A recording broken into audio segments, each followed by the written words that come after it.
Alright, you beautiful people, Konzi here, bringing you episode 30 of Kenshi, Age of Blood and Sand, Iron Man playthrough. We sent Lidus off down to one of the holy mines in the Borderlands, tried to pick up a few hives for our base, but in that time we now have a Triangle Bandit assault coming in, or the Triangle Fangs. There are quite a few of them, so I'm going to need to recall Lidus back to our base, because Lidus can cut through Triangle Bandits like nobody's business. We do have a lot more hives now, well, soldier drones, than we used to have, and most of our hives are in like light plate armor, so we're not in the worst situation. This definitely could be not as good, but I wasn't expecting a Triangle Fangs to come in. We do have the Holy Nation assault coming as well, so we need to be careful about that. But that's not right now. What is right now is this Triangle Bandit assault. So I'm just going to try to pull all of my soldier drones together, and then hopefully we can just do a nice big charge, and then the cleave damage coming off from the Dachis should be able to take down quite a few of them. Man, that looks so cool. It proper reminds me of like the big battle scenes you see in movies where two armies just run and collide. Now these aren't big armies. I've got like 20 odd hive soldier drones, which isn't much. In vanilla Kenshi that would be like a crazy amount, but in the Age of Blood and Sand that is not much at all. We don't seem to be doing great, it has to be said straight off the bat. We're doing okay. A couple of my more veteran hive soldiers are staying up, but we already have, like, you can just see like 4, 5, 6 hives already down, just from what I can see from here. Nippy's absolutely tearing through them because Nippy is a good doge, absolute beast when it comes to taking down hives. I've got the princes, I've taken them off their job, so now they're going to run around and medic and rescue, try to keep as many hives as alive as possible, because we are losing hives like crazy, and we're just finally starting to get in a situation where we can stabilise. But right now, we are not doing well. Basically everyone's down, but some of these Triangle Bandit weapons I have seen before, but they seem like a way higher grade. Like they're kicking out like 70 plus damage a hit, which my guys, yeah, like right there, like over 70 damage. So my guys are just not in a situation to be able to deal with. They got like insane weapon, well, armor penetration, like crazy bleed damage, not super fast attack speed, but somewhat fast. Lidus keeps bugging out on the pathfinding. But these things happen, it's Kenshi. So I think right now we're just in basically Kenshi healing simulator, spinning plates. Just got to try to keep all of the hives that I can alive. Eventually we will be able to clear up the Triangle Bandits, just from the simple fact of Nippy's regen. He will go down, but then he'll be back up in like 20 seconds or so, and each time he goes down he can take out like another 4 Triangle Bandits. So once their numbers start thinning, Nippy's just going to start absolutely tearing them apart. So yeah, he's basically just one shot on them. But we've also got massive numbers. Nippy doesn't stand a chance, but whilst they're not crazy high, Nippy is can do pretty well for himself. He's definitely the backbone of this defence. Lidus has been relegated to medics just running around trying to keep everyone up, because, well, I can't afford to lose too many hives. We are going to lose so many limbs though. The amount of limbs we're going to lose in this episode, I reckon, is going to be mental. And we really don't have the money to buy any more. So we can either buy limbs or we can buy hives. Right now, I think the hives are a better option. So we will need to look into building our own limb production, which means we're going to need to get steel bars on the go. If we need steel bars, that means we need coal. Also means we need more hives. Yeah, it's just trying to keep everyone alive. Basically, everyone's down, is what it looks like. So all my princes are down. That's kind of to be expected. They're not exactly tough. Phobo went down like pretty much straight away, which is really surprising because Phobo can normally hold his own. He's basically almost like one of my guaranteed guys to stay up. But these things happen. It is Kenshi. Details, details. Not the worst situation we've been in and survived, but definitely not the best. Was it like episode 16? We had Lidus being eaten alive in the desert, Ray fighting 200 bandits by himself, and Simone's running around. Okay, seem to be doing alright. Yeah, a couple of my soldier drones are getting back up now, which probably isn't a good thing. but it kind of is, because obviously they're getting back up, they'll get better toughness. Better toughness means you don't bleed as much, you don't take as much damage, and your wounds regen a little bit quicker, and it's harder for you to get knocked out. So that can be quite useful for us. Nippy again in the background, basically just one shot on everyone. So each time Nippy goes down, when he gets back up, he takes like 4 or 5.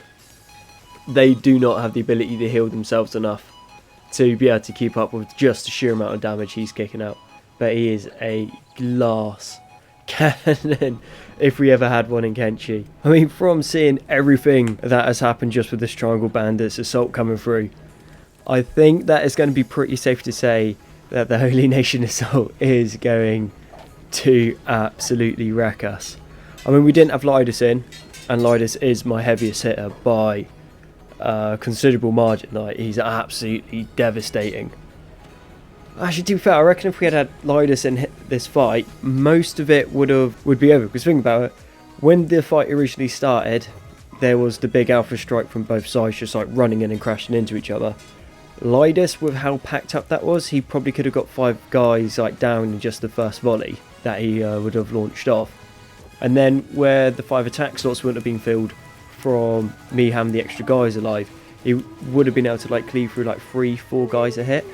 So thinking, if Lidus was here, this fight would have turned out very, very different. But he's not here, and the pathing is still messing up. And Tukentino's getting better. Like, his stats are pretty mental now.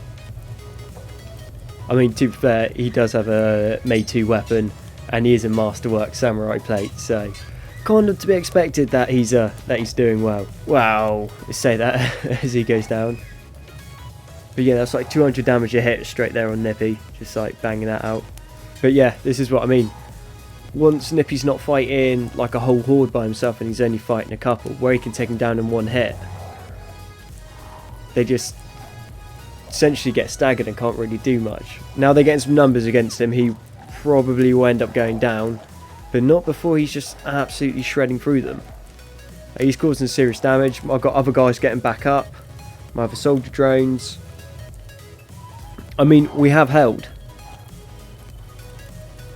Barely held, and it did come down to just Nippy being an absolute animal. That was good. We haven't lost anyone as well. Yeah, I'm sure there'll probably be someone somewhere that bleeds out who I've missed. But across the board we seem alright. Having Ray run around and try to heal everybody up has really helped.